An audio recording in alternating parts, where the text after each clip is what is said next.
Siku moja utashangaa sana. Saida unatafuta ndege kutoroka. Because huwezi kusukuma wananchi mpaka beyond the wall. Na tena, let me say something I ordinarily would not say because the press is here. If I was advising this government, and people here, political scientists like Mheshimiwa Gachagua here and Kawanja and the rest can agree with me, you are radicalizing this country to a point where you won't be able to control it. The anger down below, mimi sijui wanaishi wapi. The anger down below, ile hasira iko na wananchi saa hii.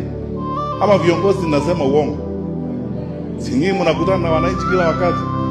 When you listen to wananchi very carefully, tukienda kwa mikutano, hata nimekuwa nikienda kwa mikutano 2 weeks ago, nilikuwa Coast. Naongea na viongozi, unasikia vile viongozi wanaongea. As a leader, na niwaambie tu kweli, tuko kwa kanisa. As a leader, unasikia hiyo maneno wananchi vile wanaongea, unajiuliza viongozi wetu wanajua hii mambo. Sasa hii ni kama wale ambao walikuwa wanakaa kwa ile meli inaitwa Titanic, wanakunywa wine kule juu na dance na magali friends wao, na meli ikasinga.